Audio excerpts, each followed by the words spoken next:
不管咳嗽多难搞，他丢锅里一蒸，快速止咳。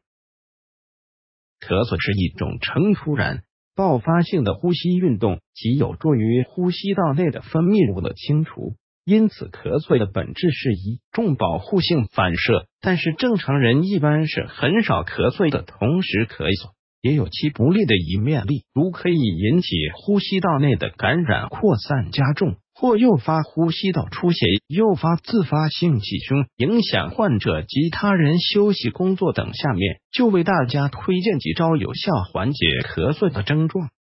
赶紧学起来吧。冰糖川贝里，方药里1个冰糖，2到3粒川贝母，5到6粒用法滴，靠柄部横断切开，挖去中间核后放入冰糖、川贝要敲碎成末，把梨对拼好放入碗里，上锅蒸30分钟左右即可，分2次服用，此方有润肺、止咳物、化痰的作用。紫苏杏仁汤方药：紫苏、杏仁、生姜、红糖各1/0克，用法：紫苏与杏仁捣成泥，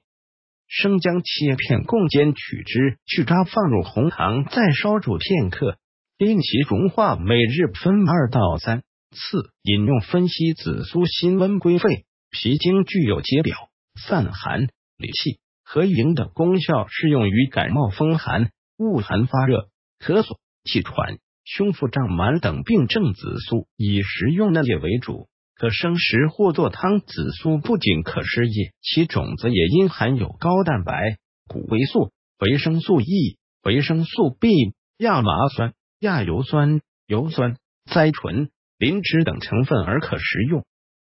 且对咳逆、痰喘、气滞、便秘等有治疗作用，功效发汗、解表、理气、宽中、解郁、泻毒，用于风寒感冒、头痛、咳嗽、胸腹胀满。本方散风寒止咳嗽，对外感风寒引起的咳嗽有效。红糖姜枣汤方药：红糖30克，鲜姜1/5克，红枣30克。用法：锅中加3碗水，加入红糖、鲜姜、红枣，煎至过半炖服，服后出微汗即可痊愈。